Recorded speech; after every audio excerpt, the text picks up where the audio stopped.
When I was a girl, I liked to talk a lot. There was so much to say, so many stories to tell, it felt like there was never enough time or ears to listen. When I was 5 and at kindergarten, I had to sit in the corner with a dunce cap on. A foolish girl for not listening, to not talk. And then I started dancing. It solved all my problems. No more talking and getting into trouble. No more fidgeting in my seat and getting into trouble. I learned to tell stories from my body. They were all hiding inside me, bursting with so much to say. I could feel them in my muscles shouting, in my heart jumping, in my bones groaning, my tongue spitting, hooray! There is a time to speak and a time to listen, and a way of making your needs known, as in this furry tale. Once upon any time, there lived a girl with a tail. She liked to swish it around on her walks through the woods and listen to the crunch of leaves and the rustle of their crisp points breaking into pieces, to watch how the bits piled up into small heaps of shapes and sizes, their colors escaping, disturbed by shadow and the shade would hide from the changing landscape. Looking over her shoulder, she watched the effects of each step taken on the trail, delighted by the tiny mountain ranges left in her wake, the powder from each disturbance, and savored the dust on her soft pink tongue.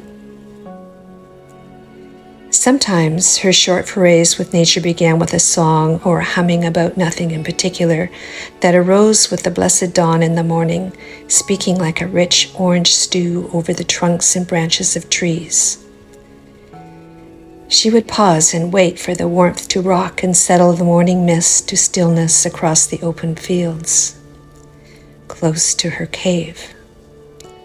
Close by, a litany of creatures delicately wound their way to the sweet water found at the base of the willows.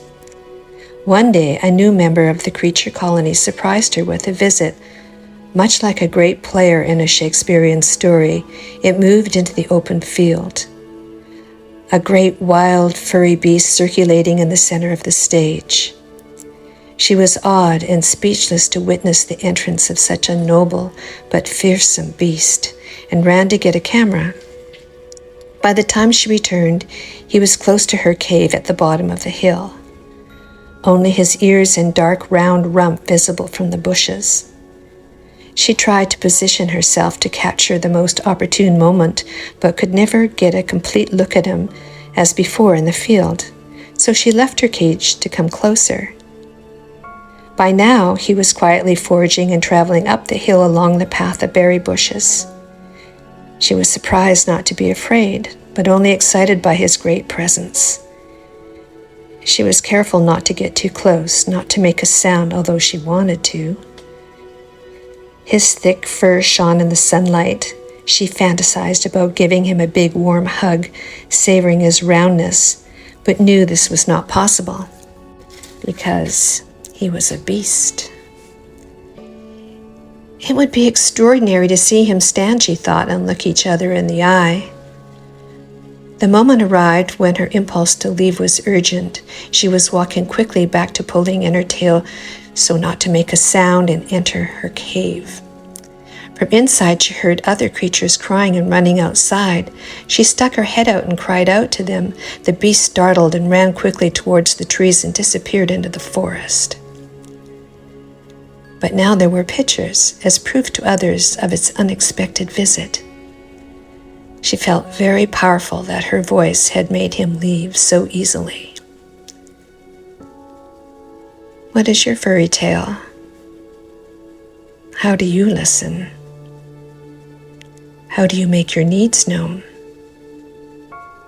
Much love.